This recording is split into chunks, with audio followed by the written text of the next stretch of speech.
ప్రార్థిస్తున్నాము.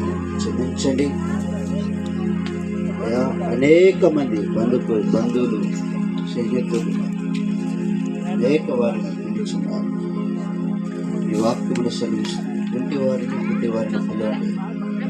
ఏదైతే ఏ కార్యక్రమం అయితే చేయబోతున్నాము ఈరోజు మేము ఎవరినైతే మేము పిలుచున్నాం అయ్యా, మా పట్ల నీవే ఉండి నడిపించండి. ఆశీర్వదించగల దేవుడు అని, సర్వోన్నతుడు ప్రభువు అని ప్రార్థించండి నాయనా.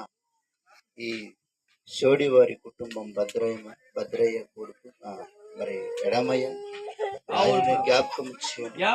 వారికి ఇచ్చిన ఇద్దరు అయ్యా కుమారులను బట్టి ఈ లోకములు పుట్టిన మొదలుకొని అయ్యా ఏ నడకతో నడవాలని అయ్యా ఎలా అయ్యా తిరగాలని అయ్యా ఈ రోజు నుంచి అయ్యా వారి తల్లిదండ్రులతో అయ్యా నువ్వు నేర్పించగల దేవుడు అని ప్రార్థిస్తున్నాను అయ్యా. పిల్లలు ఈ లోకాన్ని చూసి చెడిపోతున్నారు, అలా కాకుండా నీ పరిశుద్ధ ఆత్మ చేతను నింపి ఈరోజు సంఘమంతా కూడి అయా ఇదిగో తండ్రి ఎంతమంది అయితే అయానికి ప్రార్థిస్తున్నారు కుటుంబం అయా, వారి ప్రార్థనను జ్ఞాపకం చేసి వారు పెట్టిన ప్రార్థన వృధాపు కాకుండా అయా ప్రతి ఫలమును దయచేయగలవని ప్రార్థిస్తున్నాను.